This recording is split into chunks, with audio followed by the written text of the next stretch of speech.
네, 안녕하세요. 제가 원래 강의할 때 이렇게 막 떠는 스타일은 아닌데요. 오늘은 초등학생 분들이 많이 계셔서 제가 이제 최근 몇 년 동안 강의하는 중에서 오늘이 가장 떨리는 것 같아요. 그래서 제가 잘 전달할 수 있을지 모르겠는데 혹시 궁금하신 게 있으시면 중간에라도 저한테 질문 주시면 감사하겠습니다. 오늘 보시다시피 제가 말씀드릴 내용은 제목이 인간을 움직이는 알고리즘을 에둘러가는 인간이에요. 그래서 알고리즘이라는 단어는 아마 익숙하실 것 같기는 한데 굳이 알고리즘이 뭔지 정의를 한번 말씀드리면 어떤 일이 시작이 있고 끝이 있는데 이것이 그러니까 이것을 전반적으로 진행하게 하는 프로그램 이 정도로 생각하셔도 좋을 것 같아요. 그래서 오늘은 저희 생활과 밀접하게 관련이 있는 배달 앱을 중심으로 해서 그러면 배달 앱의 알고리즘이 여기서의 인간은 제가 인간이라고 굉장히 넓게 사용을 했지만 강의 내용에서는 주로 라이더분들, 그러니까 배달 기사님들을 라이더라고 칭하도록 하겠습니다. 이 라이더님들에 대해서 주로 이야기를 하게 될 거예요. 그래서 인간을 알고리즘이 움직이는데 근데 또 인간은 알고리즘을 시키는 대로만 하지는 않거든요. 그래서 제가 알고리즘을 에둘러가는 인간이라고 제목을 붙여봤습니다. 오늘 저의 소개를 저는 이렇게 저를 정의하고 소개를 드리고 시작을 하려고 했어요. 더 나은 사회를 만들기 위한 기술에 대해서 고민하는 사회과학자로서의 경영정보 시스템 연구자, 제가 이렇게 적어놨는데 오늘의 강의와 좀 관련이 있어서 말씀을 드리도록 하겠습니다. 저는 일단 연구자이고요. 교수는 연구를 하는 사람이기도 하기 때문에 연구자이고요. 그리고 제 전공은 저는 이제 박사에서 경영학을 전공을 했고요. 경영학의 뭐 회계, 마케팅 등등 여러 가지 분야가 있는데 저는 그 중에서도 경영정보 시스템이라는 걸 전공을 했습니다. 근데 경영정보 시스템은 그러니까 비즈니스와 정보 시스템, IT가 접목이되면 어떤 일이 일어날까를 고민하는 분야이거든요. 그래서 저는 경영학 중에서도 제가 이쪽 분야를 전공을 했고 그렇기 때문에 기술이 우리 사회를 어떻게 만들어주고 있지? 비즈니스에 어떤 영향을 끼치고 있지? 이런 거에 대해서 고민을 많이 합니다. 근데 제가 여기다가 노란색으로 사회과학자라고도 적어놨어요. 왜냐하면 이 강연이 금요일에 과학 터치잖아요. 제가 곰곰이 생각을 해봤더니 과학 터치니까 주로 강연을 오시는 분들이 아까 이 자기비상 열차처럼 뭐 원자력, 기술에 대한 얘기, 뭐 물리학, 청문 이런 내용들이 많지 않을까라고 생각을 했어요. 사실 여기 초등학생분들 여러 번 오신 분들이 많다라고 들었거든요. 아마 그런 강연들에 익숙하실 것 같아서 근데 갑자기 비즈니스 얘기가 나오고 사회 얘기가 나오고 인간 얘기가 나온단 말이에요. 그럼 이거는 뭘까? 이거 완전히 다른 카테고리인데 뭘까? 라고 생각이 드실 것 같고 또 진로와도 연관이 있는 강연이라고 하셔서 제가 그럼 사회과학이라는 건 뭔가? 왜 오늘 강연은 다른 내용들이랑 조금 얘기가 다를까? 이거에 대해서 준비를 해봤습니다. 먼저 이제 잘 아시는 자연과학, 제가 여기에서 몇 가지 카테고리로 학문을 4가지 정도로 나눠볼 거예요. 첫 번째는 자연과학이죠. 자연과학은 자연 현상에 대해서 연구하는 분야입니다. 그러니까 물리 법칙, 왜 사과는 위로 올라가지 않고 사과를 손에서 놓으면 밑으로 떨어지지? 이런 걸 연구하는 게 물리 법칙이죠. 그리고 화학 법칙, 그죠? 2개 제가 섞여서 화학 반응이 일어난다? 네, 화학 법칙, 물리학, 화학. 그리고 동물, 식물, 우주, 수학 이런 것들이 다 자연 현상이고요. 자연과학은 이 자연 현상에 대해서 연구하는 그런 분야입니다. 그리고 공학은 이런 자연 현상을 기반으로 해서 실제로 무언가 기술을 만들어내는 분야죠. 전자기학이라든지 기계학이라든지 기계학과, 전자기학과, 전기학과 이런 것들이 공학이죠. 그래서 굉장히 익숙하실 거예요. 아마 금요일에 과학 터치 다른 강연들은 자연과학이나 공학 전공하시는 분들이 오셔서 강연을 하셨을 것 같고요. 그럼 사회과학은 무엇이냐? 이거만 보면 정말 너무나 명확하게 과학이잖아요. 자연과학은 너무 익숙하신 과학이실 테고 공학에는 과학이라는 말을 굳이 붙이지 않습니다. 왜냐하면 과학 법칙을 기반으로 만들어야지만 기술이 만들어지지 이런 자연과학 법칙을 무시하고는 기술을 만들 수가 없기 때문에 공학은 뭐 그 자체로 과학입니다. 그렇죠?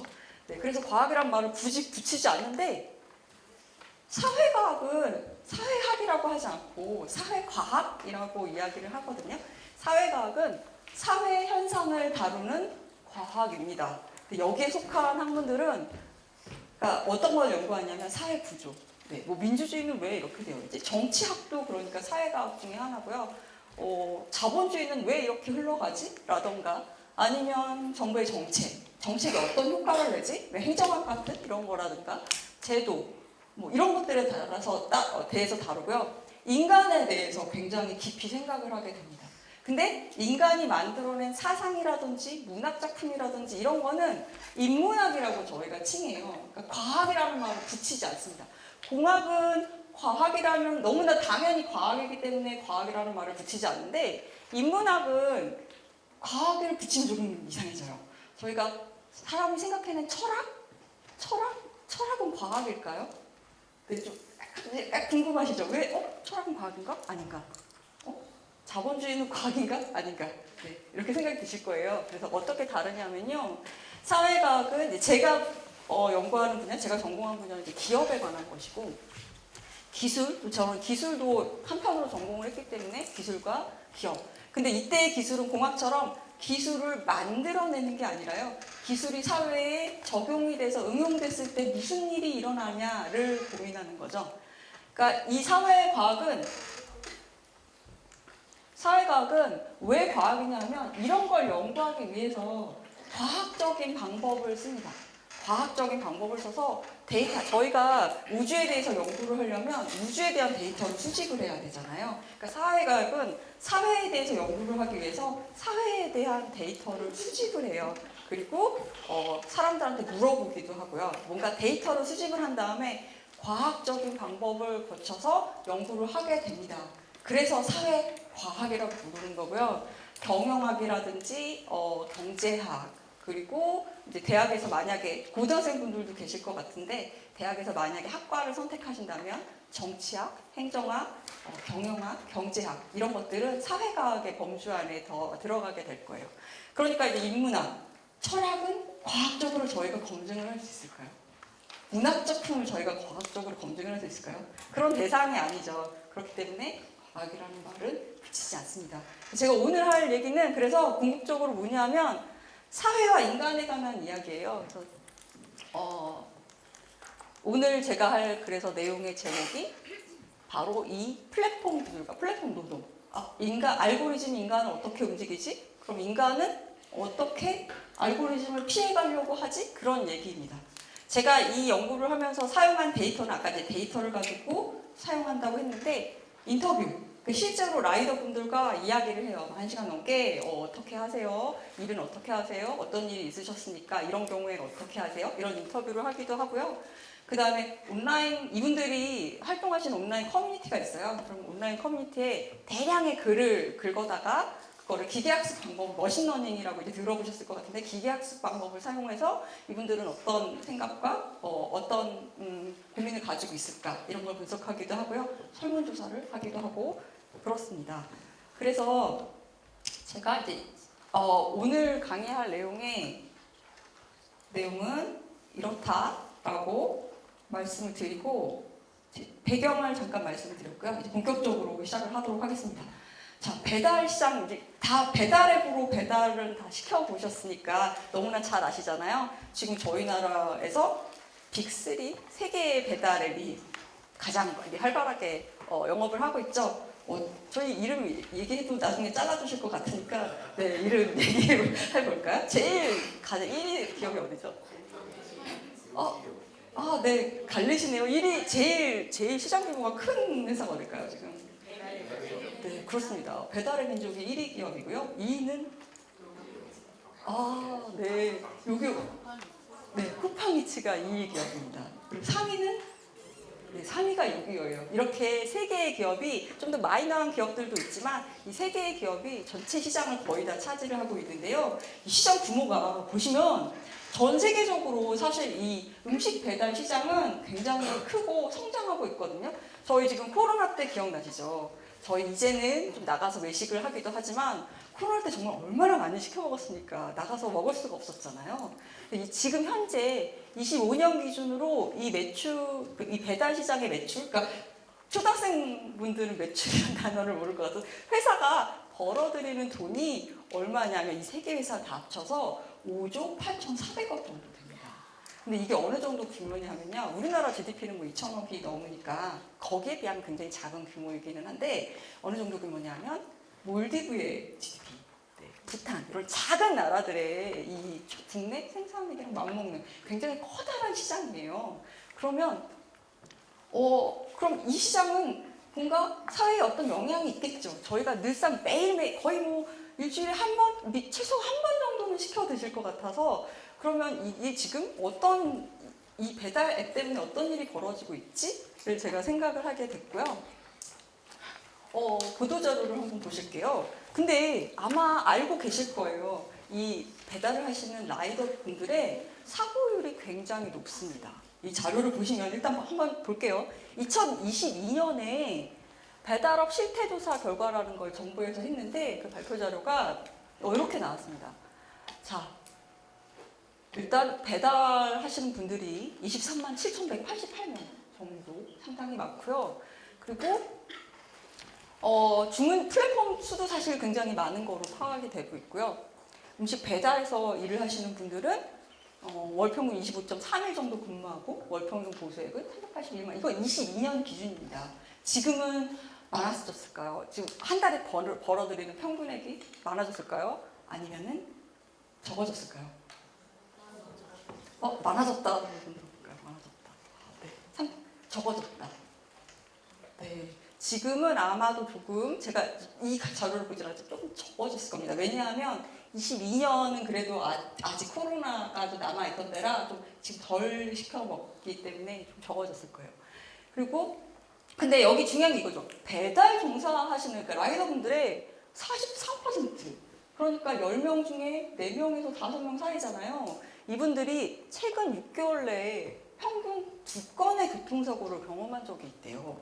그러니까 오토바이를 타고 음식을 배달하러 다니다 보면 사실 여러분들 오토바이가 이렇게 굉장히 쌩쌩하고 지나간다거나 차 사이로 지나간다거나 해서 위험하다라고 느껴보신 적이 많으시죠. 이분들은 그러면 6개월 동안 2건 정도의 교통사고를 경험을 했대요. 그래서 제가 여기에 주목을 하게 됐습니다. 보시면 주요 사고 원인에 대해서 배달을 많이 하기 위한 무리한 운전. 네. 그분들도 아시죠? 내가 이렇게 신호를 어기거나 혹은 차 사이로 가다 보면 위험하다. 사고가 날 수 있다. 근데 왜 그렇게 해야 될까요? 그죠? 그분들도 사고 나면 본인이 다치니까 그걸 원하지는 않으실 텐데 왜 그렇게 운전을 해야만 할까요? 네. 그리고 보시면 6개월 내 2건이나 교통사고를 경험한다는 건 많이 경험한다는 거잖아요. 그리고 촉박한 배달 시간에 따른 무리한 운전. 사실은 근데 이 부분은 이건 많이 개선이 되기는 했습니다. 회사에서요, 예전에는 자 20분 내에 배달이 돼야 돼. 그리고 20분이 다 되면 빨간불이 반짝반짝반짝 켜졌었어요. 그분들이 보는 그 화면에서. 그럼 이제 사람이 앞에서 눈앞에서 화면이 반짝반짝반짝 빛나면 초조해지죠. 빨리 가야 되는데. 그런데 지금은 그게 이제 사고를 일으킨다라고 이야기가 돼서 그거는 개선이 됐어요. 더 이상 반짝반짝반짝 하거나 20분 내에 배달을 해야 돼 이러지는 않습니다. 근데 이거는 조금 더 옛날 얘기고요. 그리고 상대 운전자의 미숙도는 부주의. 왜냐하면 그 인터뷰를 하시는 한 분 중에 이런 말씀을 하신 분이 있었어요. 차를 운전하시는 분들은 오토바이를 차라고 생각하지 않아요. 네, 그러니까 오토바이를 뭔가 다른 존재라고 생각해서 눈에 잘 안 들어오는 거예요. 그래서 이런 이유로 많이 사고가 일어난다라고 이야기가 됐습니다. 그럼 저는 사회와 인간에 대해서 연구하는 사람이니까 왜 기술, 플랫폼이 알고리즘을 통해서 배달 시장을 완전히 바꿔놨는데 옛날에는 이제 여기 부모님들은 기억하시겠지만 뭔가 음식 시켜 먹으려면 전화 걸어야 됐었잖아요. 그리고 음식 배달하는 업종도 뭐 짜장면, 피자, 치킨 정도였었죠. 근데 지금은 저희가 별의별 거 다 주문해서 먹는단 말이죠. 자, 이렇게 좋아졌는데 왜 이런 일이 일어날까 하고 저는 이제 거기에 주목을 하게 된 거고요. 요거 혹시 아세요? 이거 이제 광주 지역에서 가져왔던, 그러니까 일어났던 일이라 제가 가져왔는데, 보시면 광주에 얼마 전에 비 엄청나게 왔었죠? 짧은 시간 동안 이렇게 허리까지 찬 적이 있었는데, 그때 이 영상이 화제가 됐었어요. 이게 샐러드를 고객이 주문을 했는데, 이 배달 기사님께서 이 빗길을 뚫고 샐러드를 배달해 주시려고 오신 거예요. 오셔서 이거 동영상 보시면 조금 아슬아슬합니다. 왜냐면 이렇게 비가 한꺼번에 갑자기 많이 올 때는 빗물에 휩쓸려서 사고가 많이 나잖아요. 근데 그럼에도 불구하고 이렇게 음식을 가지고 오신 거예요. 그래서 사람들 반응이 다양했죠. 아, 저렇게 위험한 상황에서도 내 일을 끝까지 제대로 하려고 하다니 대단하다. 이런 반응과 함께 이렇게 위험한 때는 사실 이게 죽고 사는 문제가 아니잖아요. 음식을 먹는 문제니까요. 이런 경우에는 좀 일을 안 해도 되지 않을까 하는 여러 가지 반응들이 있었습니다. 근데 이분을 인터뷰를 했더니 뭐라고 했냐면, 위험한 상황에서도 콜이 배정되고 취소 시 페널티가 부과되는 시스템. 그러니까 날씨와 상관없이 내가 만약에 밖에 나가서 배달을 하겠다고 나가 있으면 그러니까 주문을 배달을 하겠습니까? 라는 걸 콜이라고 하거든요. 배달을 하겠습니까? 하고 물어보게 되고, 그리고 내가 만약에 하겠다고 하면 끝까지 배달을 해야 되고, 하지 않으면 뭔가 나중에 불이익이 일어난다라는 겁니다. 그래서 그런 이야기를 했고요. 그리고 이분은 뭐라고 했냐면, 처음부터 이렇게 도로가 다 침수되어 있는 줄 알고 그런 건 아니고, 일단 일을 나가서 봤더니 나중에 내가 가야 되는 지역에 침수가 되어 있더라. 그러고 가봤더니 청소까지 진행돼서 이제 괜찮겠지 했는데 그렇지가 않더라. 그래서 도로가 다 물에 잠겼지만 이미 나는 그 주문을 배달하겠다고 멀리에서 왔기 때문에 이거를 포기할 수는 없었다. 나에게 불이익이 있을 수도 있기 때문에. 그래서 뭐라고 하셨냐면, 이건 내가 지금 무모하게 내 목숨을 걸고 그 빗길을 뚫고 간 게 아니라 플랫폼에 구조적인 문제가 있다. 요거를 좀 들여다봐야 한다라고 얘기를 했습니다. 제가 지금 하고 있는 부분이 이런 부분인데 너무 인터뷰에서 딱 그 얘기를 해주셔서 제가 가져왔어요. 그리고 이 행동이 목숨 걸 만큼의 대가가 아닌 건 저도 그렇고 라이더들 스스로가 누구보다 더 잘 알고 있다. 이제 라이더는 배달기사님이 잘 알고 있다라고 이야기를 했습니다. 그래서 이런 구조 안에서 일하는 라이더가 겪는 현실을 좀 봐주셨으면 한다. 네. 그래서 오늘 그 얘기를 할 거예요. 근데 이분이 이렇게 하고 번 비용이 얼마였냐면 7,000원입니다. 7,000원. 네. 이거 많을까요? 적을까요? 어떠세요? 많은 것 같아요? 적은 것 같아요? 적은 거 같아요. 왜 적은 것 같죠? 네. 이렇게 비가 왔는데 다 허리까지 비에 잠겨가면서 배달을 했는데 어쨌든 번 거는 7,000원이란 말이죠. 자, 근데 이렇게 요금이 딱 정해져 있진 않습니다. 제가 이렇게 다 나중에 또 뒤에 말씀드릴게요. 그리고 배차 알고리즘이 키운 인연, 배달라이더 33% 최근 1년 동안 사고 10명 중에 3명 정도는 1년 동안 사고를 경험한 게 있다. 이건 조금 더 최근 기사라서 가져왔고요. 일주일에 평균 5.7일, 그러니까 하루 정도 쉬는 게 되겠죠. 이렇게 일을 하고 희망 근로 시간은 한 주 45시간 정도만 일했으면 좋겠는데 일주일에 54시간 정도를 평균적으로 일한다라는 이야기가 나왔고요. 안전과 관련한 알고리즘을 좀 들여다봤으면 좋겠다. 근데 플랫폼 회사에서는 가르쳐주진 않습니다. 그러니까 알고리즘이라는 건 배달을 시켰을 때 이 배달건이 어떻게 움직여야 하는지에 대한 일련의 과정인데 과정이 어떻게 되는지는 얘기를 구체적으로는 안 해주는 거죠. 그래서 이제 그러면 앞에 왜 이게 문제가 되는 상황이냐, 우리가 왜 이걸 들여다봐야 되는지에 대해서 얘기를 했으니까 구체적으로 좀 들여다볼게요. 음식 배달 과정과 알고리즘. 저희 이제 음식 배달 과정 한번 생각해 볼까요? 자, 저는 이제 우리 학생은 오늘 저녁을 뭐 먹고 싶을까요? 엄마 옆에 오늘 뭐 먹을까요?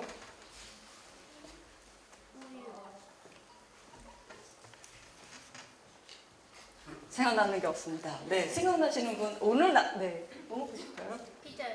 피자. 피자를 시킬 거예요. 그러면 자, 피자를 생각하면서 배달 앱을 열었습니다. 그죠? 열어서 자, 피자를 찾아가지고 앱에서 주문을 딱 눌러요. 그러면 무슨 일이 일어나냐면 이 식당 사장님이 보시는 화면이 있거든요. 그쪽으로 내가 선택한 업체로 주문이 갑니다. 주문이 가요. 그러면 사장님께서는 조리를 해가지고요. 그 다음에는 조리가 다 됐다 그러면은 다시 조리를 다 됐다라고 딱 누릅니다. 누르거나 뭐 자동으로 될 수도 있고요. 그러면 또 어떤 일이 벌어지냐면 이 식당과 가까운 거리적으로 가장 가까운 거리에 있는 라이더분들에게 라이더분들이 보시는 앱이 또 따로 있거든요. 그 앱으로 자, 당신 이 질문 라이더님 이 배달 하시겠습니까? 라고 물어보는 콜이 가요. 저희는 콜을 잡는다라고 표현들을 하세요. 라이더분들은. 그러면 이제 그 콜을 잡으신 분이 식당으로 가죠. 그럼 식당으로 가서 조리가 된 음식을 받아서 그 다음에 어떻습니까? 네. 그래서 고객에게 피자를 전달했네요. 이제 오늘 저녁에 피자 먹을 수 있겠습니다. 네. 이거죠. 이거 너무 저희가 잘 아는 과정이잖아요. 그러면 자, 여기서 조금만 더 들여다볼게요. 이 과정의 지휘자는 그러면 누굴까요? 이거 누가 지휘할까요? 이렇게. 네. 주문하는 사람이 시작을 합니다. 그쵸. 네, 주문하는 사람이 시작을 해요. 시작이 굉장히 중요하죠. 내가 뭐 먹고 싶은지 결정해야 되니까요. 그런데 저희는 그 다음에는 일단 내가 주문을 했고요. 네. 그 다음에 식당에서 만들어지는 부분이랑 어떤 배달 라이더 분들이 오실지는 저희 모르잖아요. 그러니까 사실 고객을 정말 주문하는 사람 정말 중요한데요. 지휘자는 따로 있기는 해요. 누가 있을까요? 요리 하시는. 네, 식당 하시는 분도 중간에 일을 하죠. 그죠? 중간에 만들어요. 근데 식당에서 사장님도 라이더분이 어떤 분이 오실지는 사실 몰라요. 그죠? 지금 아는 사람이 아무도 없어요. 어떤 라이더분이 오실지. 네. 자동화. 그죠? 자동화는 지휘의 제가 그 다음에 설명드릴게요. 혹시 아는 분 있을까요? 고객센터. 네. 알고리즘, 제 정답이 나오셨어요. 네. 알고리즘. 그래서 고객센터는 사실 더 아주 고객센터에 대해서 말씀드리면 배달앱의 고객센터는 일하는 부분이 되게 작아요. 왜냐하면 이 과정의 지휘자, 이 과정을 전부 다 알고 있는, 아마 제가 지금 질문을 잘못 드린 것 같아요.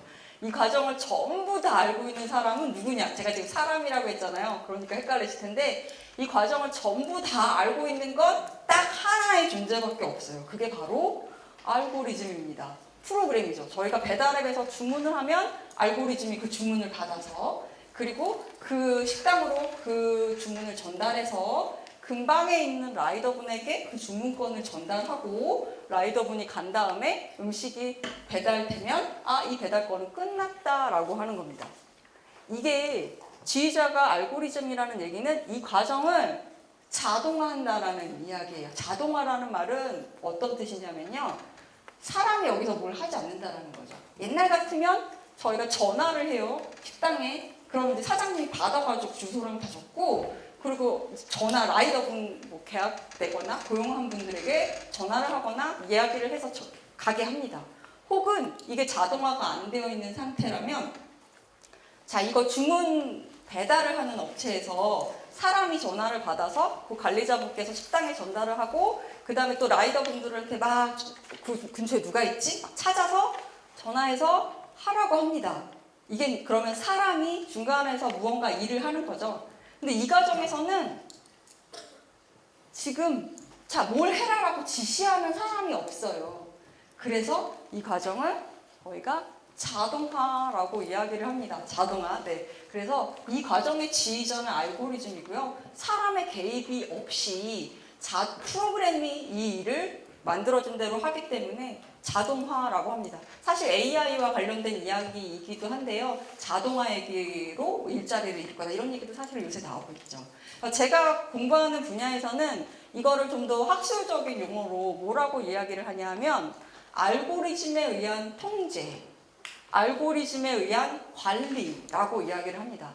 이 일이 주문이 들어와서 주문이 끝나기까지의 과정을 관리를 해야 되는데 이거를 더 이상 사람이 하지 않고 알고리즘이 하기 때문에 알고리즘에 의한 관리 혹은 알고리즘이 이 사람들이 일을 하는 방식을 컨트롤하는 거죠. 자, 라이더 A님 지금 식당에 음식이 다 돼 있다고 하니까 그 식당으로 가십시오. 이렇게요. 그래서 통제해서 알고리즘에 의한 통제라고 이야기를 합니다. 자, 그럼 제가 알고리즘은 그럼 어떻게 배달을 할까요? 지금 알고리즘이 지휘자라고 했잖아요. 그럼 어떻게 지휘를 할까요? 일단 알고리즘을 지휘를 하려면 뭐가 필요합니다. 데이터? 맞아요. 데이터가 필요합니다. 그죠? 네, 데이터라는 거는 이제 뭐가 필요한지 더 구체적으로 말씀을 드릴게요. 알고리즘은 사람은 눈으로 보고 귀로 듣고 대화를 해서 무언가 정보를 얻지만 알고리즘은 프로그램이잖아요. 그러니까 그걸 누군가 프로그램에다 얘기를 해줘야 되겠죠. 얘기를 해준다라는 방식은 바로 데이터를 준다라는 이야기입니다. 데이터라는 걸 준다라는 얘기고요. 그럼 어떤 데이터가 필요할까요?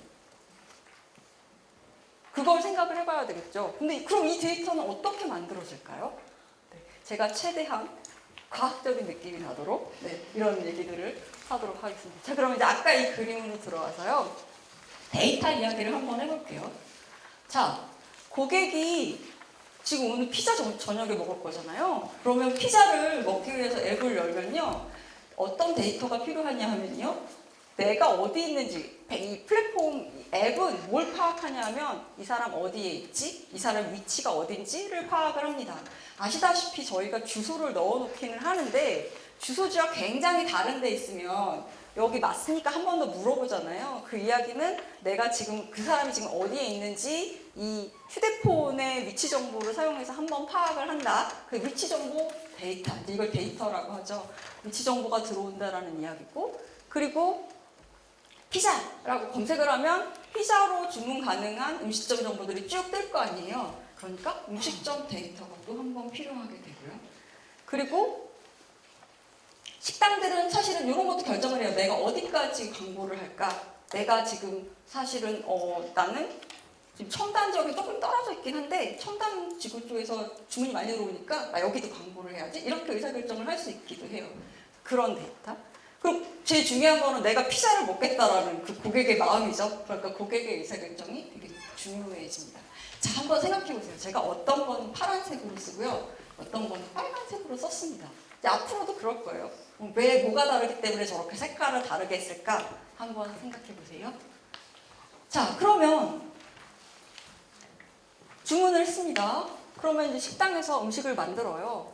그리고 음식을 만들고 음식이 거의 다 되면 식당에서 가장 가까운 거리에 있는 라이더분에게 전달을 해야 되니까 라이더들이 어디 있는지 또 위치 데이터도 파악을 해야 되잖아요. 그래서 이 알고리즘이라는 지휘자는 라이더분들이 어디 있는지, 배달 기사님들이 어디 있는지에 대한 위치도 다 가지고 있게 됩니다. 그리고 나서 라이더분은 한테 자, 이 배달 하시겠습니까? 라고 하면 라이더분이 하겠다, 안 하겠다를 결정할 수 있어요. 그래서 여기서 라이더분이 한번 선택을 하게 되고, 그러고 나서 식당에서는 조리가 다 끝났다라는 걸 한번 이게 이 데이터도 필요하고요. 그러니까 이 과정을 전체를 지휘하기 위해서 필요한 데이터는 라이더가 선택하는 것도 알아야 되고, 이거 하겠다 그런 것도 알아야 되고, 음식이 다 됐다라는 것도 알아야 되고요.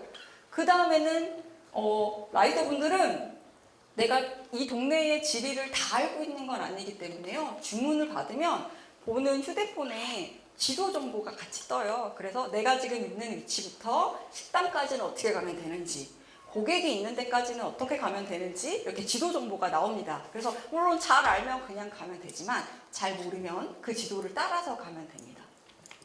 그래서 지도 데이터도 필요할 테고요. 그리고 라이더와 식당의 위치 데이터도 필요할 테고요. 이분이 식당까지 가야 되니까. 그러고 가서 라이더는 지휘자는 알아야 되잖아요. 내가 눈이 있는 게 아니니까요. 신이 아니니까 라이더분이 가서 음식을 식당에서 픽업했다, 가져왔다, 들었다, 이제 배달하러 간다라는 걸 알아야 되잖아요. 그 데이터도 필요하고요. 그러고 나면 다시 지도를 보고 지금 현재 라이더가 있는 위치에서부터 고객이 있는 위치까지 데이터를 사용해서 지도에다가 어떻게 가면 된다라고 표시를 해주고, 그리고 가서 전달을 하게 되면 배달 완료라고 이제 라이더분이 누르면 되게 되죠. 자, 그럼 이제 파악하셨을까요? 여기서 지금 제가 파란색으로 돼 있는 것과 빨간색으로 돼 있는 거의 차이는 뭘까요? 네. 파란색은 네. 알고리즘이 가고 있는 데이터고 네. 빨간색은 그 데이터대로 움직이는 거예요. 일단은 되게 많이 맞았어요. 너무 훌륭한데요. 일단 파란색은 알고리즘이 갖고 있는 데이터 맞습니다. 알고리즘이 파악하는 데이터예요. 그렇죠? 빨간색은 뭘까요? 네. 파란색은 절대값이고 빨간색은 사람이 어떻게 선택하느냐에 따라서 달라질 수 있는 값. 맞습니다. 네, 그죠. 네, 지금 두 학생의 말을 종합하면 너무 딱 정답이에요. 지금 파란색은 알고리즘이 일을 하기 위해서 자동으로 수집하는 데이터인 거죠. 휴대폰이 있기 때문에 휴대폰의 위치 정보라던가 지도는 이미 다 알려진 정보고요. 네, 이런 것들은 자동으로 수집하고 자동으로 일을 할 때 필요한 정보고요. 빨간 거는 뭐냐면 아까 우리 학생이 이야기했듯이 인간이 선택하고 알려줘야 되는 데이터입니다. 자, 근데 이거 자동으로는 파악 못할까요? 알고리즘이? 내가 꼭 인간이 알려줘야만 될까요? 사실 내가 피자를 먹고 싶은지 치킨이 먹고 싶은지는 알고리즘이 알 방법이 없습니다. 그죠? 사실 저희가 정말 AI가 발전을 한다면 이 사람이 한 달 동안, 1년 동안 먹어온 걸 보고 오늘쯤이면 이 사람은 파스타가 먹고 싶을 것 같아. 엄마한테 파스타를 시켜달라고 하라 그래라. 이렇게 할 수도 있죠. 근데 아직은 그 단계는 아니기 때문에요. 우리가 뭘 먹고 싶은지는 사실 알려줘야 됩니다. 그죠? 근데 이건 어떨까요? 라이더의 음식 픽업. 이건 자동화해서 지금 라이더분이 들어가서 나 이제 음식 들었어요. 식당에서 다 음식 만들어줘서 다 들었어요. 이제 갈 거예요. 라고 알려줘야 되는데 이거 안 알려주고 자동화해서 알 수 있는 방법은 없을까요?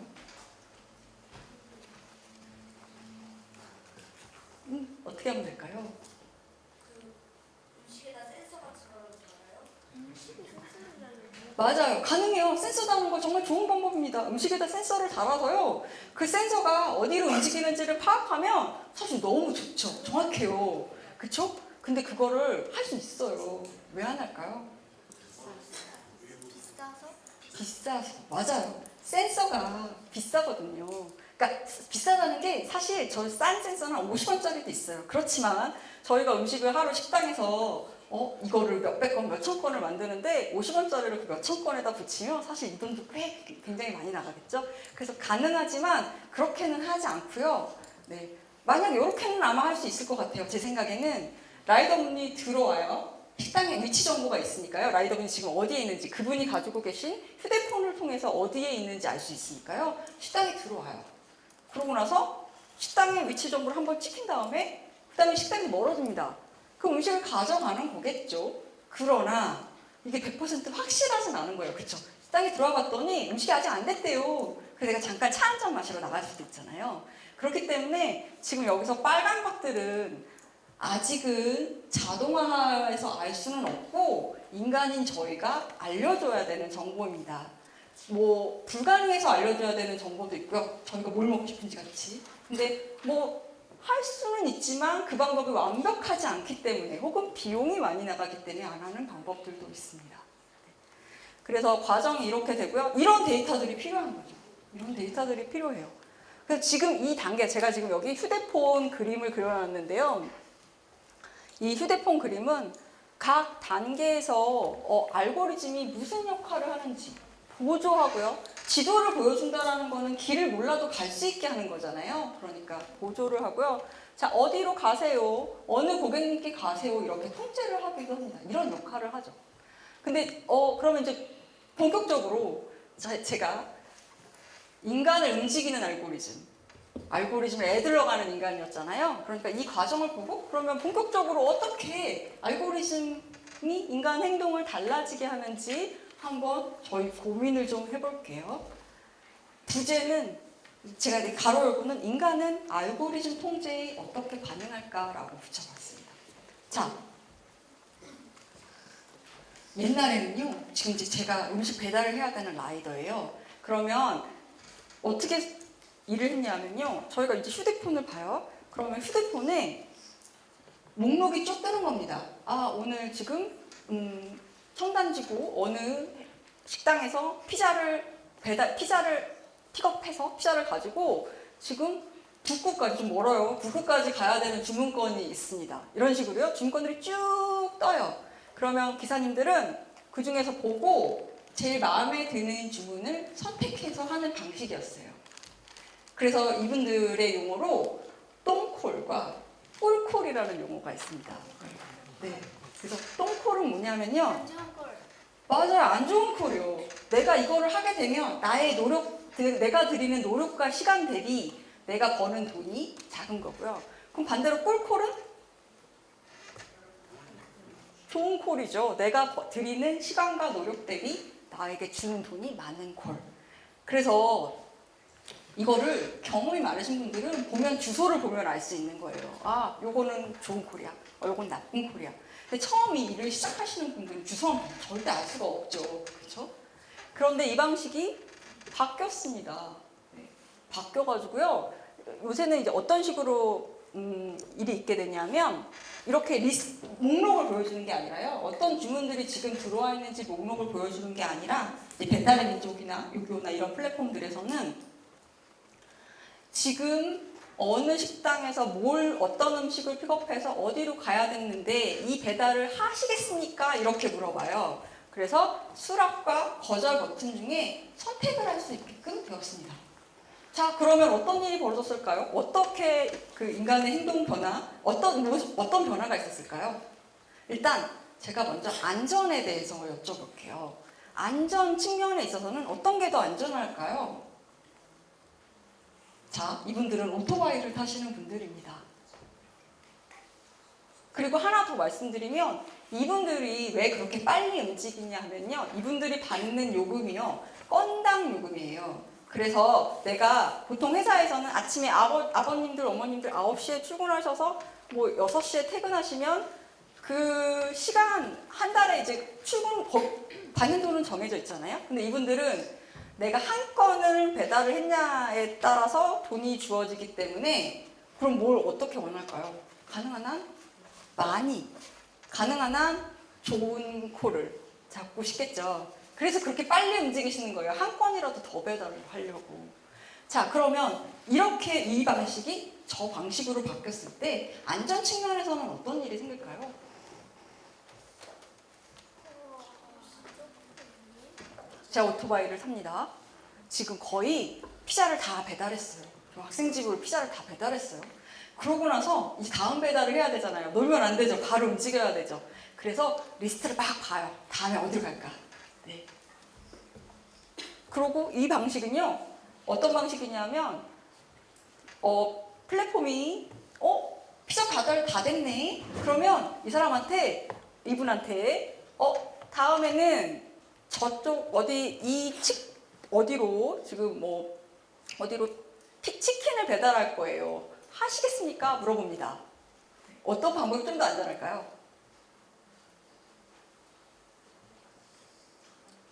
첫 번째 방법이 좀 더 좋은 것 같습니다.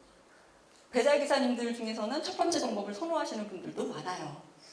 그러나 안전하다는 건 사실은 두 번째가 더 안전해요. 왜냐하면 오토바이를 타면서 목록을 쭉 본다라는 얘기는 위험할 수 있잖아요. 사실은 멈춰 서서 이 목록을 보는 게 맞기는 하겠으나 시간이 돈인 이분들에게는 그게 사실은 막 가면서 보는 분들도 있고요. 그렇기 때문에 사실 이거는 나한테만 오는 거예요. 모든 사람한테, 제가 아마 이 설명을 안 드려서 그런 것 같은데, 모든 사람한테 이 배달 하시겠습니까? 라고 가는 게 아니고요. 딱 한 사람한테만 물어봐요. 그러니까 이건 내가 수락하면 내가 하는 거고요. 내가 거절하면 그때서야 딴 사람한테 가는 겁니다. 그렇기 때문에 내가 그렇게 급하게 오토바이를 막 몰고 가면서 급하게 뭘 봐야 될 필요가 없어요. 그냥 띵 하면은 수락이다, 아니다만 결정을 하면 되거든요. 사실은 두 번째가 더 안전한 방법이기도 하고, 그리고 연구 결과로 이렇게 바뀌고 나서 사고가 좀 줄었다는 결과가 있습니다.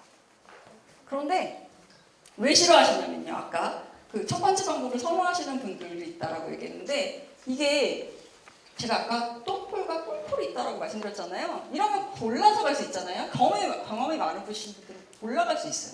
근데 이렇게 되면 어떤 일이 벌어지냐면 경험이 많은 분들은 보고 골라요. 아, 이거 안 좋은 콜이야. 난 거절하겠어. 거절을 누릅니다. 그 다음에 콜이 또 들어와요. 근데 또 안 좋은 컬입니다. 거절을 눌러요. 또 다음에 콜이 들어왔는데 또 안 좋은 컬입니다. 이러면 어떻게 해야 될까요? 그럼 결국 하나도 못 가게 되는 거예요. 하나도 못 가게 될 수가 있죠. 그러니까 내가 안 잡고 일을 하러 나왔는데 하나도 못 가고 돈을 하나도 못 벌고 계속 거절만 하다가 집에 갈 수도 있는 거예요. 그러니까 이분들은 아 이러면 안 되겠다. 그러고 뒤에서도 말씀드리겠지만 뭔가 이분들이 내가 거절을 많이 하면 그 다음부터는 콜이 안 들어오는 거예요. 3번 거절했습니다. 콜 아예 안 들어와요. 한 5분을 기다렸더니 하나가 겨우 들어와요. 거절을 해요. 10분을 기다렸는데 하나가 들어올까 말까 해요. 그래서 아 많이 거절을 하면 안 되겠구나 라는 거를 이제 학습하게 되는 거예요. 두 개의 방식이 많이 다르죠. 네. 그래서 플랫폼은 사실 이게 좀 더 안전한 방식이기도 하지만 이렇게 골라가는 것보다 주문이 되게 많을 때는 빨리 배달을 했으면 좋겠거든요.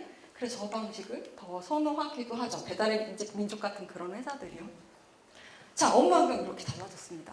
그러면 자, 라이더분들 돈 어떻게 벌까요? 일단 제가 이것부터 여쭤볼게요. 모든 배달권은 요금이 동일할까요? 아까 그 비 많이 왔을 때 기사님께서 버신 돈은 7,000원이었어요. 그죠? 네. 한 건 배달하고 7,000원을 벌었습니다.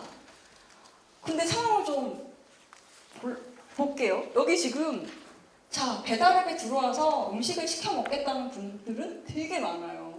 굉장히 많은데 사실 지금 나와서 배달을 하겠다고 나와 계시는 라이더분들은 3분밖에 안 계세요. 그리고 저런 상황이 있습니다. 지금 음식을 시켜 먹겠다고 하는 고객은 시켜서 드시려고 하는 고객은 3분밖에 안 계신데 지금 나와서 배달을 하시겠다고 하는 라이더분은 굉장히 많아요. 자, 진짜예요? 네? 진짜예요? 그런 경우를 한번 가정을 해볼게요. 그러면 저희가 요금을 어떻게 플랫폼은 알고리즘 요금 어떻게 할까요? 어느 쪽이 돈을 좀 더 많이 줄 것 같으세요? 배달할 한 건에 대해서 알고리즘이 어느 쪽을 돈을 더 많이 줄까요? 왼쪽을 더 많이 줄 것 같아요. 왜요? 왜냐하면은 주문이 필요한 사람은 많은데 라인이 적으니까 금방금방 배달을 해야 되니까 돈이 더 많이 들어요. 맞습니다. 네, 너무나 정확하게 맞습니다. 지금 주문은 예를 들어서 막 30건이 있어요. 근데 라이더분들이 3분밖에 안 계시면 3건만 배달할 수 있고 17건은 배달이 27건은 배달이 안 되고 있잖아요. 그러니까 플랫폼에서는 자, 지금 이 지역에 라이더분이 모자르니까 배달료를 평소에 예를 들어서 4,000원이라고 제가 예를 그냥 가정을 해볼게요. 그러면 5,000원, 6,000원 이렇게 올립니다. 그리고 그 정보가 라이더들이 보시는 휴대폰으로 막 가요. 그러면 라이더분들은 이 지역으로 가면 나 지금 한 건 똑같이 한 건 배달했을 때 나 지금 7,000원 준대. 그러면 이쪽으로 라이더분들이 더 이렇게 많이 오겠죠. 배달을 하러. 그리고 집에 이제 있으실 때도 문자 가요. 지금 어느 지역에서 배달료가 이렇게 올라 있습니다. 왜냐면 배달하실 분들이 모자르니까 플랫폼에서는 자꾸 더 끌어들이려고 하는 거예요. 와서 이제 일을 배달을 하시게끔 지금 얘기했듯이. 그래서 근데 이 경우는 반대로 배달하실 분들이 너무 많아요. 주문 들어오는 거에 비해서. 그러니까 이분들을 다르고 다른 지역으로 보내야겠죠. 그럼 배달료를 낮춥니다. 왜냐면 너무 낮아. 나 여기서 배달 안 할래. 그러고 다시 분들로 가시거든요. 그렇기 때문에 배달료라는 게 항상 동일한 게 아니고요. 상황에 따라서 달라요. 그래서 이런 경우가 사실은 그러니까 주문은 많고 라이더분들이 적은 상황에서 배달료가 높아질 수밖에 없는데요. 그런 상황이 여러 가지가 있습니다. 일단 하루에 2번 그런 상황이 있어요. 언제? 점심 때. 그죠? 그리고 저녁 때. 그죠? 그때는 일단 밥을 먹어야 되니까요, 저희가. 그래서 일단 그때는 바로 왼쪽 상황이 되는 거죠. 그리고 또 다른, 그러니까 가격은 그렇게 다르게 매겨지고요. 또 다른 때 이런 상황이 일어나기도 합니다. 언제냐면 악천, 눈이 나가요. 나가고 싶지 않죠. 시켜 먹고 싶어요. 비가 나가요. 네, 안 나가고 싶어요. 시켜 먹고 싶어요. 그리고 스포츠 경기. 오늘 한일전이 열린다고 합니다. 집에서 TV 보면서 치킨 좀 시켜야겠죠? 이렇게 주문이 굉장히 많을 때가 있습니다. 그래서 이거를 저희 이제 학술적으로는 무슨 단어로 설명을 하냐 하면 동적 가격 책정, 다이나믹 프라이싱이라고 해요. 그러니까 가격이 딱 고정된 게 아니라 음식 한 건 배달하면 3,000원, 음식 한 건 배달하면 4,000원 이렇게 딱 정해진 게 아니라 상황에 따라서 가격이 계속 변한다라는 게 바로 이 다이나믹 프라이싱이고, 뭐 다른 말로는 가격이 올라간다라고 해서 서지 프라이싱이라고 하기도 하는데요. 자, 그러면 알고리즘이 다 알고 있다라는 얘기잖아요. 주문이 얼마나 들어오는지, 지금 현재 어느 지역에 배달을 하겠다고 나와 계시는 기사님들이 몇 명이나 있는지 다 알고 있다라는 거죠. 그래서 지휘를 한다라는 거죠. 자, 그러면 라이더님들이 그럼 여기에 대해서 어떻게 반응하는지 한번 볼게요. 라이더님들의 돈은 현재 위치에서 대기를 하다가요. 그리고 주문을 콜을 받으면 식당까지 이동을 합니다. 그리고 거기서 만약에 조리가 다 안 끝났으면 조금 더 대기해야 되겠죠? 기다려야겠죠? 그러고 대기하다가 또 음식을 가지고 배달지에 가서 대기를 전달해 드려야 되는데, 거기서도 사실 고객님이 휴대폰은 꺼져 있고 인터폰은 고장났어요. 그러면 올라갈 수가 없잖아요. 그래서 대기가 일어나는 상황이 종종 있기도 합니다. 그래서 이게 전부 다 들여지는 시간이죠. 시간. 근데 요금은 어떻게 받냐 하면요. 자, 세 개의 회사가 있다고 했잖아요. 그런데 이 세 개의 회사가 요금을 다르게 줘요. 거리에 대해서 요금을 주는데, A사는 자, 지금 내 위치에서 식당까지 움직이는 거리에 대해서는 돈을 주지 않습니다. 그리고 식당에서 고객의 주소까지 움직이는 거리에 대해서만 돈을 줘요. 근데 그 돈이 기본 요금에다가 그 다음에 거리에 대한 돈을 붙여서 줘요. B사랑 C사는 여기에서부터 내가 식당까지 움직이는 거리에 대해서도 돈을 주고, 식당에서 고객의 집까지 가는 거리에 대해서도 돈을 줍니다. 이렇게 돈을 주는 방식이 달라요, 회사마다. 자, 그럼 어떻게 움직일까요? 어떻게 해야 될까요? 자, 내가 지금 A사에서 일을 합니다. 그러면 나는 제가 라이더면 어떤 콜을 원할까요? 나에게 좋은 콜이란? 식당까지의 거리는 짧고 고객까지의 거리는 긴. 맞아요. 네. 내가 지금 식당까지, 여기는 어차피 돈을 못 받는 거리니까요. 너무 먼 식당으로 가고 싶어 하지 않겠죠. 그래서, 자, 가까운 식당에서 들어오고요. 그 다음에 여기는 멀던 가깝던 상관이 없는 거예요. 어차피 움직이는 대로 돈을 받으니까요. 근데 하나 더 있습니다. 혹시 그 하나, 숨겨진 하나를 더 아셨을까요? 어떤 거냐면, 이 분에 내가 배달하는 고객에 배달을 하고 나서 또 나는 다음 배달을 해야 되잖아요. 그러면 이분이 사는 집 근처에 식당이 많아서 다음 식당까지 되게 빨리 움직일 수 있는 이런 걸 원해요. 그러니까 이거를 경험이 많은 분들은 다 알죠. 어느 지역에 이 고객한테 가면 나는 다음 콜 되게 빨리 좋은 거 받을 수 있어. 근데 이분은 되게 몇 가구 안 사는 데 있고 주변에 식당도 없어서 나 거기까지 배달하면 그 다음번에는 나 여기 그냥 이동해야 돼. 자, 이게 바로 이제 똥콜과 꿀콜이라는 걸 가르게 되는 거죠. 그러면 이걸 좋아할까요? 여기 분들은 어떻게 행동할까요? B사나 C사에 대해서.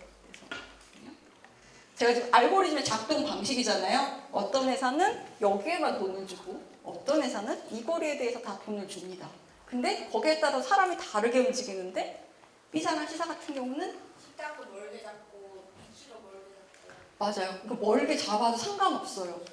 전혀 먼 식당도 얼마든지 가고요. 먼 고객한테도 얼마든지 갑니다. 예. 그리고 도착한 곳에서 이제 식당이 좀 멀리 있는 별로 없는. 맞아요. 멀리 있어도 괜찮아요. 가깝게 있던 멀리 있던 상관이 없어요. 어차피 나는 그 가는 데로 다 돈을 받으니까요. 저 인터뷰를 한 분 중에서 가장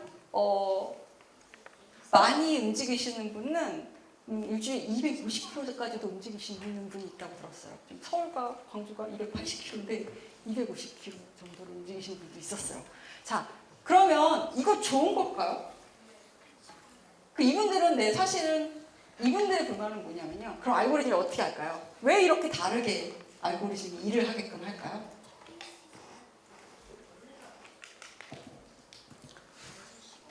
첫 번째 경우는요. 라이더분들이 가까운 식당에 가려고 한다는 걸 알고 있기 때문에 콜을 줄 때요. 너무 먼 식당 걸 아예 주지를 않아요. 그런데 B사나 C사의 경우에는 어차피 먼 식당에도 그 요금을 책정해 주기 때문에 굉장히 멀리 있는 식당의 것도 포를 줍니다. 그러면 정말 이렇게 그 인터뷰를 했을 때 기사님들이 어떤 이야기를 하시냐면 이렇게 하다 보면 제가 첨단에서 일을 시작했어요. 제 집이 첨단이 지구예요. 첨단에서 시작을 했는데 첨단에서 나를 북부의 식당으로 보내고 북부에서 동부의 고객으로 보내고 이렇게 보내서 결국에는 화순에서 끝날 수도 있다는 거예요. 그럼 제가 화순에서 첨단지구까지 퇴근해야 되잖아요. 이런 거 별로 원하지 않는 상황이라는 거죠. 그래서 사실 여기 분들도 너무 이렇게 멀리 가는 건 원하지 않고 왜냐면 오토바이 한꺼번에 멀리 가는 거 힘듭니다. 그렇죠? 그래서 사실 이런 방식에 따라서 차이가 있고요. 그러면 골라가면 되잖아요. 그죠?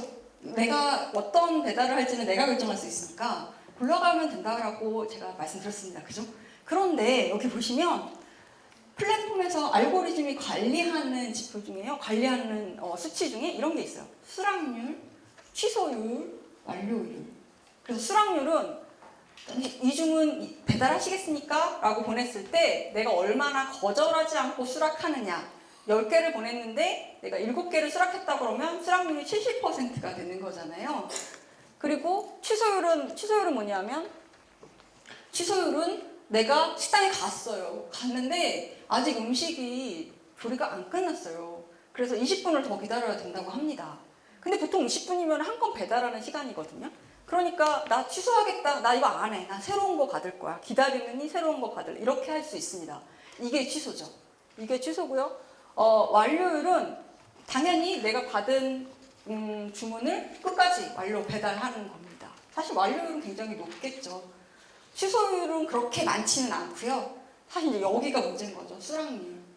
원하지 않는 배달은 안 갈 수도 있으니까요.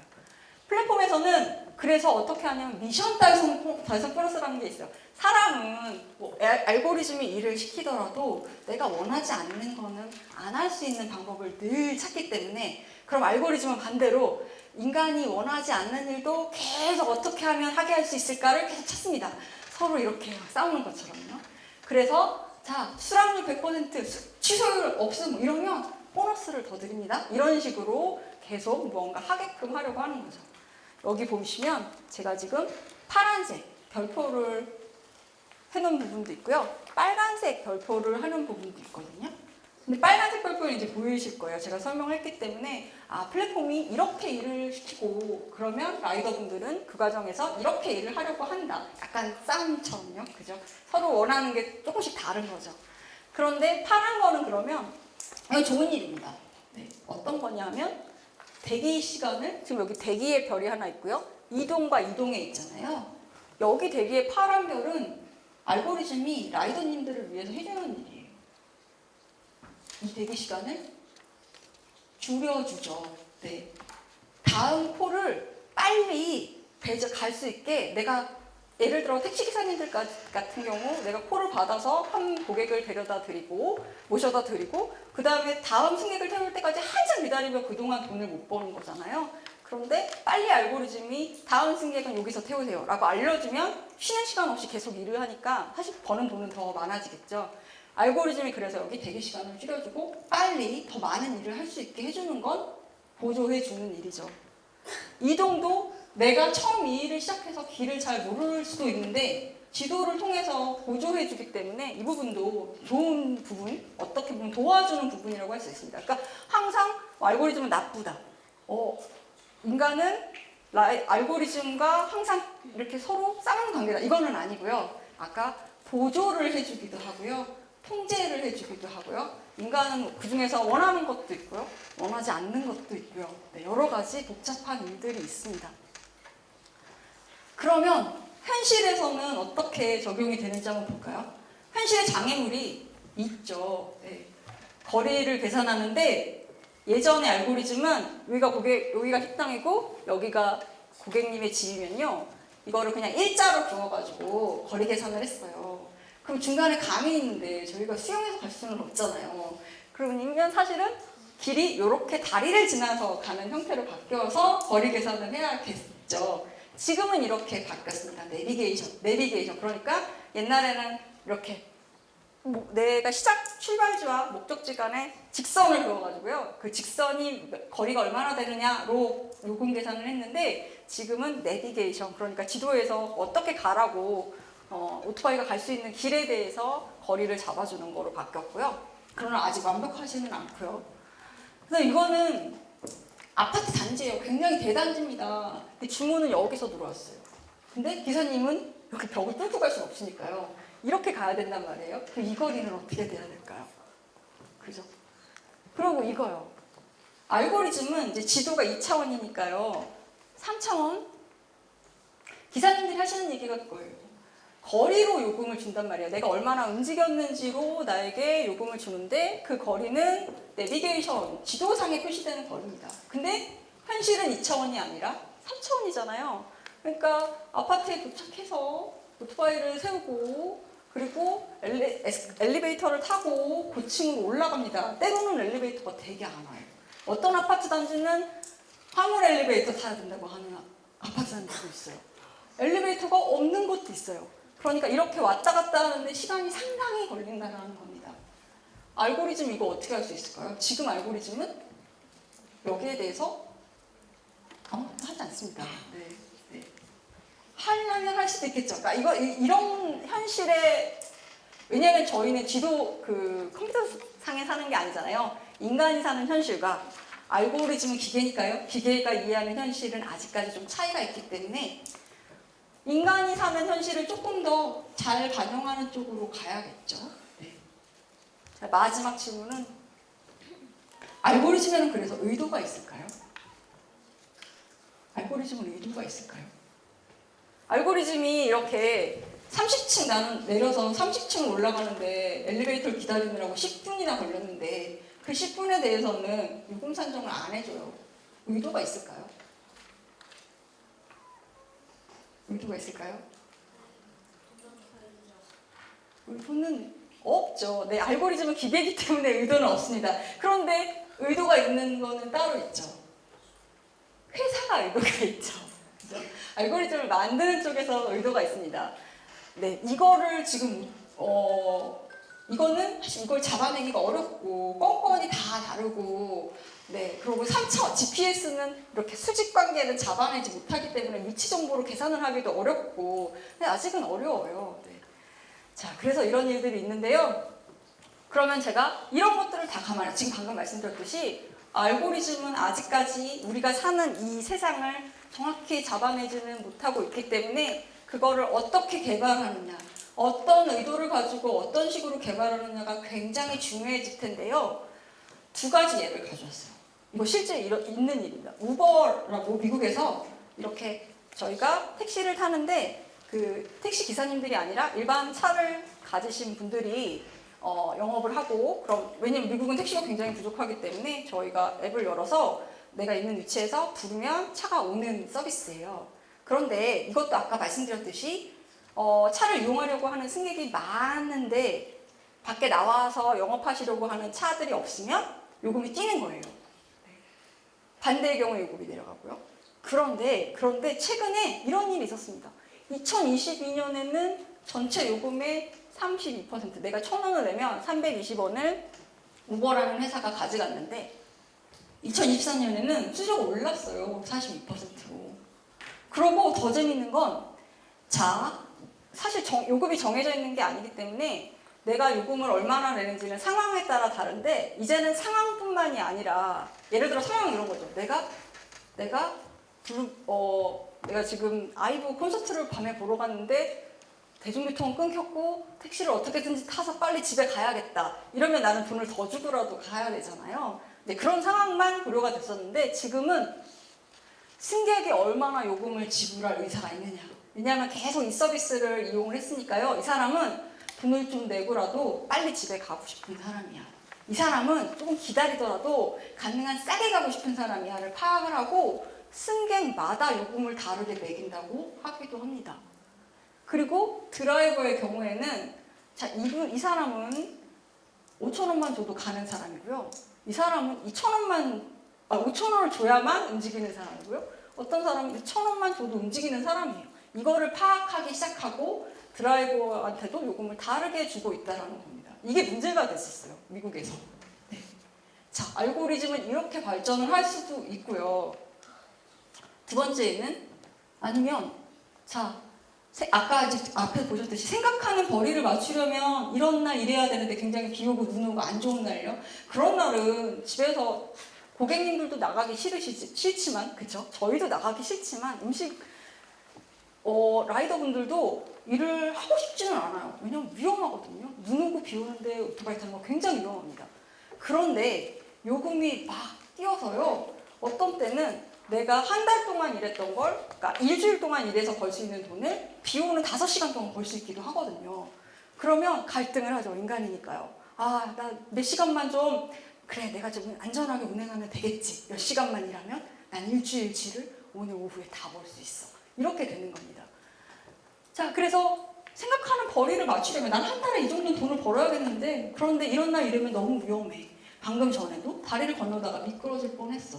자, 그래서 이런 것들을 감안해서 수익과 안전 사이에서 항상 고민을 하게 되니까 태풍, 폭설, 폭우 등 중대한 위험이 예상되는 경우에는 배달 서비스를 알고리즘이 자동으로 아예 아까 그 처음에 기억나시죠? 그 비를 뚫고 가신 분도 비가 그렇게 왔는지 몰랐다고 하셨잖아요. 그러니까 그런 경우에는 아예 상황 파악을 해서 알고리즘이 자동으로 중단할 수 있게도 해야 되겠다. 이게 알고리즘이 보여줄 수 있는 또 다른 미래죠. 네. 제가 시간이 다 돼서 물론 생각해 봐야 될 것들 제가 오늘 드린 말씀에서 자, 인간은 단순히 데이터가 아닙니다. 그죠? 인간은 의지가 있어요. 그래서 알고리즘이 시킨다고 제가 그 자료에는 2장을 더 있긴 한데 그거는 혹시나 시간이 모자랄까 봐 조금 더 넣었는데요. 시간은 이 정도면 이야기가 딱 맞아 떨어질 것 같습니다.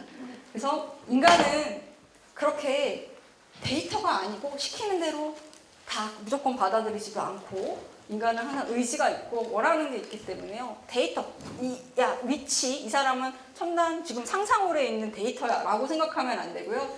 의지와 원하는 거와 인생이 있는 인간이라는 것을 저희가 생각해 봐야 될 거고요.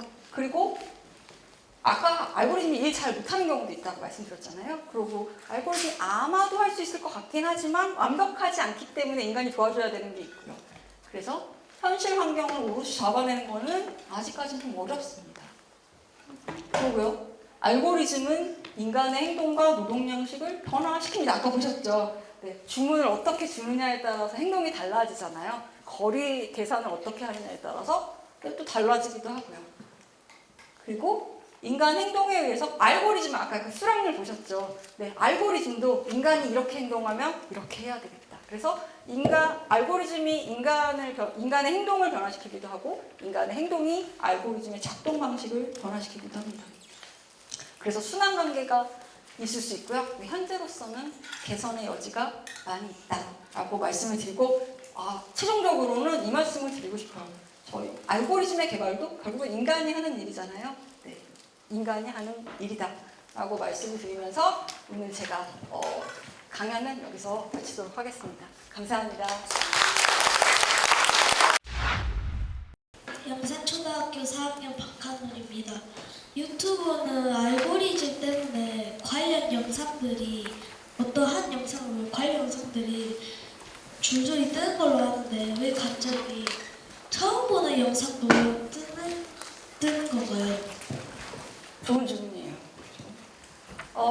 유튜브의 알고리즘은 추천하는 알고리즘이죠. 그래서 내가 동영상을 하나 다 보고 나면 그 다음에는 이런 동영상이 재밌을 거예요 라고 추천을 합니다. 보통 그거는 과거에 어떤 동영상을 봤느냐에 따라서 이 사람이 관심 있어 할 만한 내용을 알고리즘은 그 동영상의 내용을 다 분석하고 있기 때문에 보여주는데요.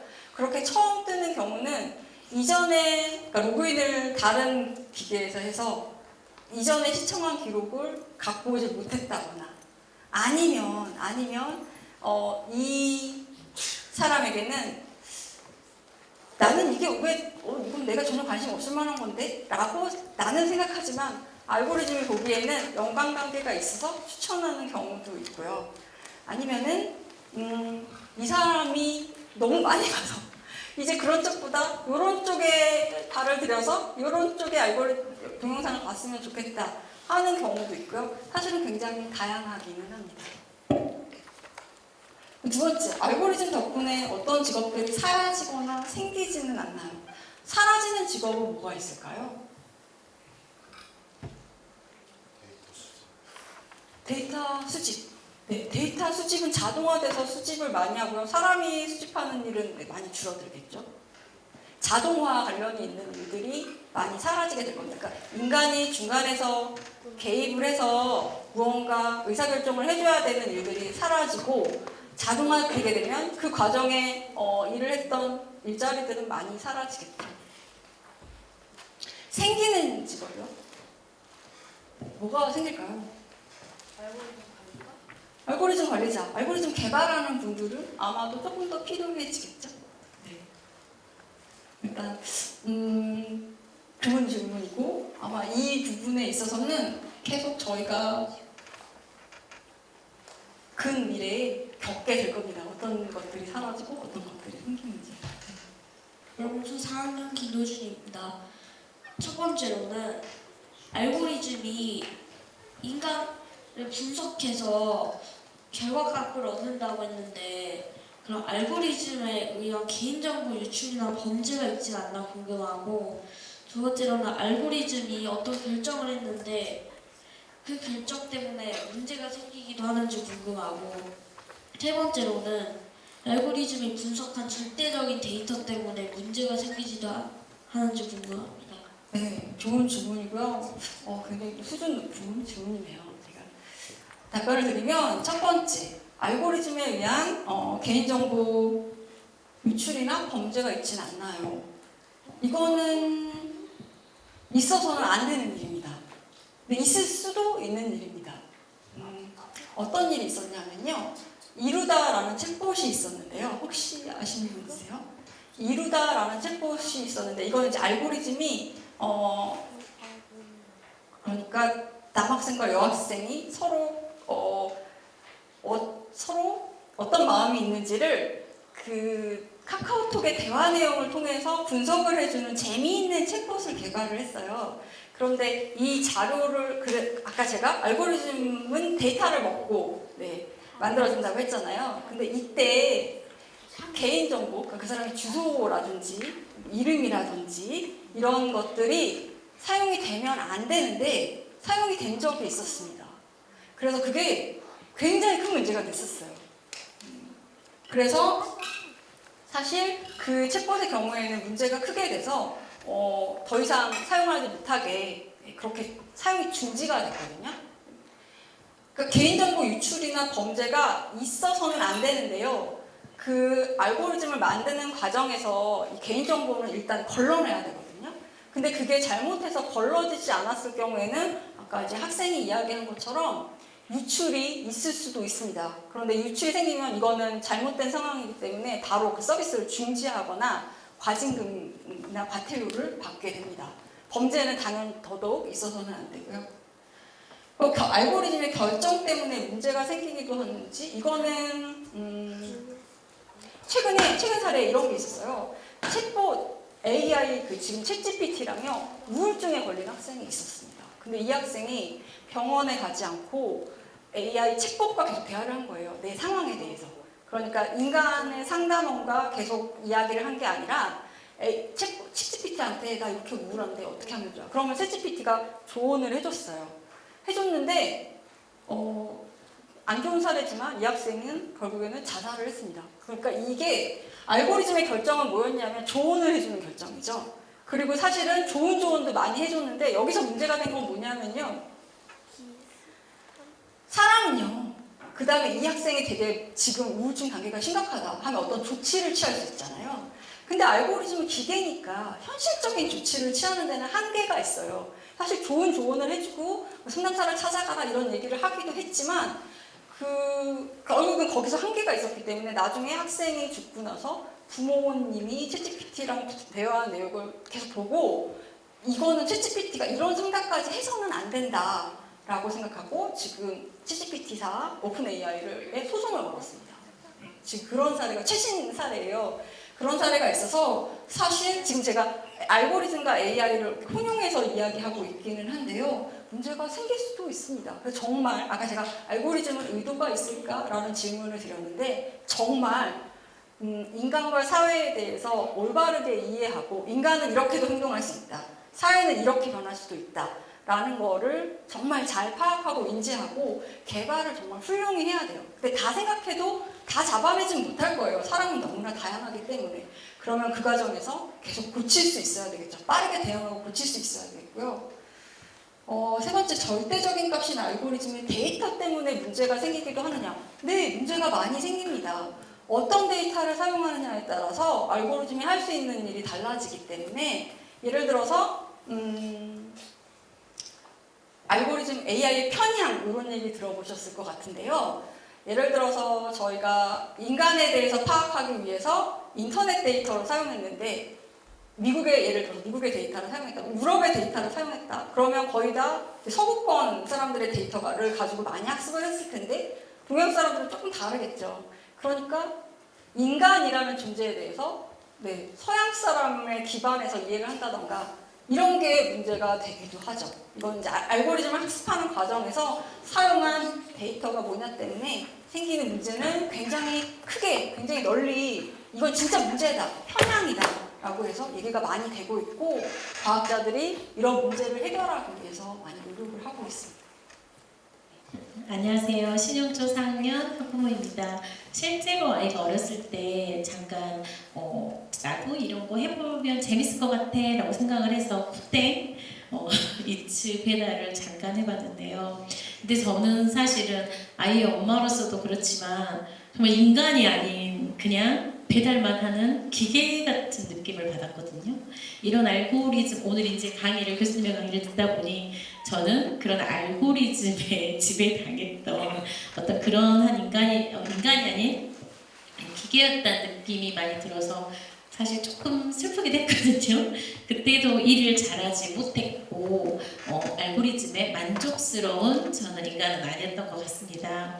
그러면 제가 느꼈던 것은 그때 알고리즘을 통해서 이용자들은 굉장한 편안함과 혜택을 누리지만 그의 일을 하는 노동자의 입장에서는 정말 부당하고 서러운 일들이 무조건 해야 되는데 수행하지 못했을 때는 아무것도 고려하지 않고 그런 한이만 좀 들었던 일들이 있었는데요. 알고리즘은 계속 이런 이용자들만을 위한 존재라는 생각이 들거든요. 그러면 이런 노동자와 이용자에게 모두 합리적인 알고리즘은 없을지, 또 이런 알고리즘을 통해서 어쩌면 사실 빈부의 격차가 더 많이 인간에게는 스며들지 않을까라는 우려가 되거든요. 이런 것에 대한 연구나 문제 해결하시는 방향은 없는지 궁금합니다.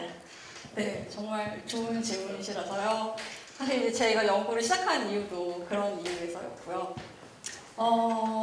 정말 어려운 일이죠. 사실 이거는 저희가 기술 권력이라는 단어를 쓰기도 하거든요. 왜냐면 노동자분들은 기술을 개발하는 게 아니라 회사에서 기술을 개발하기 때문에 사실 회사에 조금 더 비즈니스에 도움이 되는 기술을 개발할 수밖에 없죠. 사실 저희가 만약에 이제 노동자분들이, 라이더분들이 원하시는 게 있어요. 기본 요금을 올려달라. 피크 시간, 점심 저녁에만 많이 주지 말고 그냥 점심 저녁에 좀 깎더라도 그 이외의 시간에도 조금 올려달라. 그러면 우리가 점심 저녁에 요금이 비싸니까 그때 정말 돈을 바짝 많이 벌어야 되니까 그때 그렇게 빨리 움직이지 않아도 되지 않느냐라고 얘기를 하세요. 그런데 회사 입장에서 보면 그렇게 요금을 점심 저녁에 더 많이 주는 이유는 왜냐면 점심 저녁에 꼭 주문이 많으니까요. 그래서 많이 나와서 일하시게 해야 되니까 그렇게 주는 거거든요. 서로 서로 딱 해결이 안 되는 부분이 있을 수밖에 없습니다. 있을 수밖에 없어서 이 부분은 굉장히 어려운 문제예요. 굉장히 그러니까 예를 들자면 그렇고요. 굉장히 어려운 문제라 사실 이제 라이더분들은 이제 라이더 유니온 등등의 단체를 만들어서 계속 협상을 시도하고 있고요. 플랫폼 정부에도 정책적으로 좀 이 부분을 해결해 달라라고 얘기를 하고 있어서 플랫폼도 노력을 하기는 해요. 보통 플랫폼도 사실은 거기서 일하는 분들도 인간인데 배달 사고가 많이 나는 걸 당연히 공감하고 좋아할 리는, 그러니까 공감하고 안타깝다라고 생각하고 좋아할 리는 없으니까요. 해결을 하려고 해서 나온 해결책 중에 하나는 뭐였냐면 다 원하시는 분들은 정규직으로 전환해서 한 달 월급으로 드리겠다. 이런 것도 있었거든요. 이런 방식도. 근데 많은 라이더들이 그걸 원하지 않으셨어요. 왜냐하면 내가 회사에 묶이지 않고 원하는 시간에 자유롭게 일하고 싶어서 라이더 배달을 하는데 이러면 나는 회사원처럼 살고 싶지는 않다. 이런 거 하나. 그 다음에 내가 정말 더 열심히 하면 내가 원하는 시간에만 일하면서 그 정도의 연봉 정말 많이 주면 모르되 그 정도의 연봉은 내가 벌 수도 있다. 네, 그래서 이게 사실 서로 노력을 하고 있지만 플랫폼을 저는 뭐 아주 나쁜 존재로 몰아가고 싶지는 않거든요. 뭐 인간이 시장에서 그러니까 인간이 살면서 필요한 서비스이긴 한데 이게 좀 더 서로에게 좋은 방향으로 가려면 계속 논의를 하고 서로 논의를 하고 되게 어려운 문제라서 정책의 개입도 조금 있어야 될 것 같습니다. 지금 정책적으로 기본 요금을 올리라는 정책까지는 나와 있거든요. 굉장히 어려운 문제입니다. 감사합니다. 전주 용서초등학교 6학년 문채성입니다. 만약 알고리즘이 잘못된 정보를 학습하여 라이더에게 잘못된 정보를 전달할 경우 그에 대한 책임은 누구에게 청구하게 되나요? 네, 이거 누가 져야 될까요? 저도 한번 여쭤보고 싶어요. 누가 져야 될까요? 일단 책임이 있을 것 같은 분들이 누가 있을까요? 기업? 네? 어떤? 회사? 개발자? 라이더? 회사? 일단 라이더분들은 아닐 것 같아요. 그죠? 라이더분들은 정보를 전달받은 것밖에 없기 때문에 책임을 질 수는 없을 것 같고요. 개발자가 아마 심할서를 쓰기는 하겠죠. 심할서를 쓰기는 하겠는데 어쨌든 회사에서 지시를 받아서 일을 하는 과정에서 의도하지 않은 실수라면 의도한 거라면 이거는 범죄 쪽으로 범죄와 관련될 수도 있는 거고요. 근데 의도하지 않은 거라면 시정을 하고 고쳐나가는 쪽이 되어야 될 것 같고요. 어쨌든 간 최종 책임은 그 알고리즘을 가지고 사업을 하는 사업자가 결국에는 최종 책임을 지는 방향으로 가기는 해야 되겠죠. 네.